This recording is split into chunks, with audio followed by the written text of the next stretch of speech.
اللہ السمیع العلیم من الشیطان الرجیم بسم اللہ الرحمن الرحیم السلام علیکم رحمۃ اللہ وبرکاتہ اللہم صلی علی سیدنا محمد وعلی آل سیدنا محمد بعدد کل ذرۃ مئۃ الف مرہ۔ آج 24 ذی الحجہ شریف ہے۔ اس دن کو یوم توحید کے نام سے بھی یاد رکھنا چاہیے۔ اس دن حضور صلی اللہ علیہ وآلہ وسلم اپنی آل کو لے کر عیسائیوں کے مقابلہ ساتھ مباہلہ کے لیے تشریف لائے۔ مباہلہ کا مطلب ہے کہ جب لوگوں کو کسی چیز کے متعلق اختلاف ہو تو وہ سب اکٹھے ہو کر اللہ سے دعا کریں کہ جو اس بات میں جھوٹا ہو اس پر اللہ کی طرف سے وبال اور ہلاکت پڑے۔ جب حضور صلی اللہ علیہ وآلہ وسلم نے ہجرت مدینہ کے بعد نجران کے نصارہ کی طرف اسلام قبول کرنے کا پیغام بھیجا تو نصارہ نے اپنے چند لوگوں کو حضور نبی اکرم صلی اللہ علیہ وآلہ وسلم کی خدمت میں بھیجا۔ ان لوگوں نے مذہبی مسائل پر بات چیت شروع کی۔ نبی اکرم صلی اللہ علیہ وآلہ وسلم نے دلائل پیش کیے کہ حضرت عیسیٰ علیہ السلام نہ اللہ ہیں اور نہ اللہ کے بیٹے ہیں۔ عیسائیوں نے بحث و تکرار کرتے ہوئے حضور صلی اللہ علیہ وسلم کی کسی دلیل کو نہیں مانا۔ انہیں عاجز کرنے کے لیے اللہ تعالیٰ نے ان سے مباہلہ کرنے کا حکم دیا۔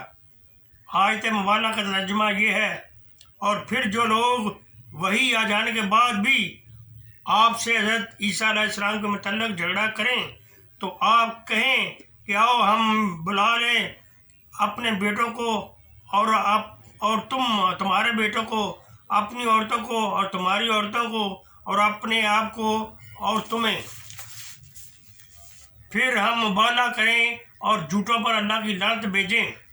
اس آیت کے نزول کے بعد حضور صلی اللہ علیہ وآلہ وسلم نے نصارہ کو مباہلہ کی دعوت دی اور خود حضرت علی علیہ السلام، حضرت فاطمہ الزہرا سلام اللہ اور حضرت حسن اور حضرت حسین علیہ السلام کو ساتھ لے کر مباہلہ کے لیے تشریف لائے۔ آپ نے ان سب کو فرمایا کہ جب میں دعا کروں تو آمین کہنا۔ نصارہ کے سردار نے ان ہستیوں کو آتے ہوئے دیکھ کر اپنی جماعت سے کہا کہ میں ایسے چہروں کو دیکھ رہا ہوں، اگر یہ اللہ سے دعا کریں تو پہاڑ بھی اپنی جگہ چھوڑ کر ان کو راستہ دے دیں۔ اس لیے ان سے مباہلہ نہ کرو ورنہ تم ہلاک ہو جاؤ گے، اور قیامت تک روئے زمین پر کوئی عیسائی باقی نہ رہے گا۔ لہٰذا وہ وفد جزیہ دے کر واپس چلا گیا۔ اس واقعے کے بعد حق کی فتح ہوئی اور اہل نجران نے اللہ کی وحدانیت قبول کر لی۔ اگر آج کوئی حضرت عیسیٰ علیہ السلام کو اللہ کا بیٹا کہے تو اس کا معاملہ اللہ پر چھوڑ دیں، وہی اس کی خبر لے گا۔ وآخر دعوانا ان الحمد للہ رب العالمین۔